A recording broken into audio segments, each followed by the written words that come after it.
हम सब गोटे के प्रणाम करैत छी। हम आइ एकटा विवाह गीत लऽ के एलहुँ हन।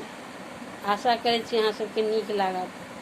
अगर नीक लागत तऽ एकरा लाइक कमेंट्स सब्सक्राइब जरूर करब और अहाँ सब नव नव गीत सुनैत रहू हमरा चैनल पर। धन्यवाद सब गोटे के।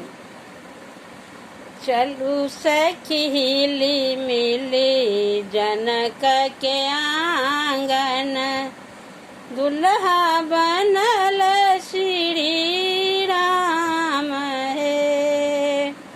चलू सखी हिली मिली जनक के आंगन, दुल्हा बनल श्री राम हे। दुल्हा बनल श्री राम हे। दुई किशोर बीच अयला वशिष्ठ गुरु, दुई किशोर बीच अयला वशिष्ठ गुरु। एक श्यामल एक गोर हे, एक श्यामल एक गोर हे।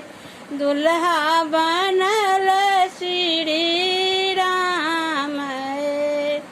चलू सखी हिली मिली जनक के आंगन, दुल्हा बनल श्री राम हे।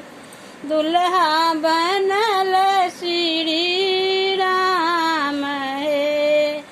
देश विदेश केरा भूप सब ला सखी, देश विदेश केरा भूप सब ला सखी।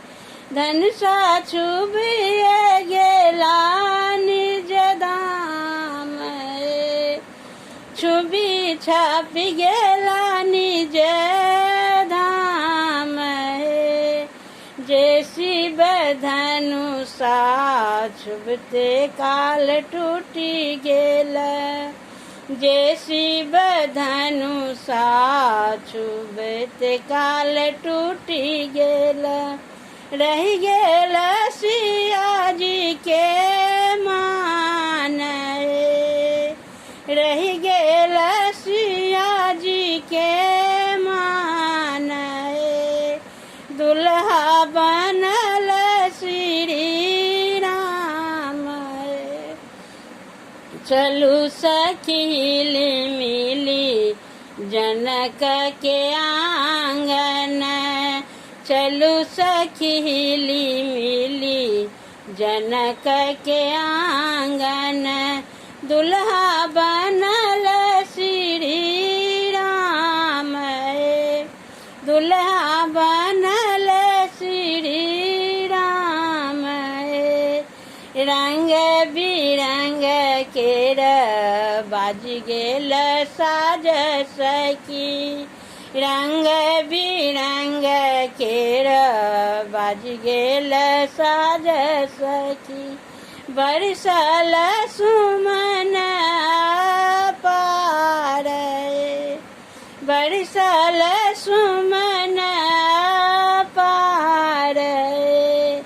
बही के वैदिक सखी मिट गेला मिट गेला, मिट गेल तीनों पाप हे।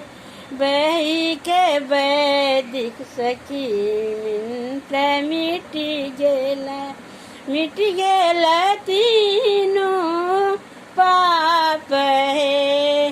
दुल्हा बनल श्री राम हे।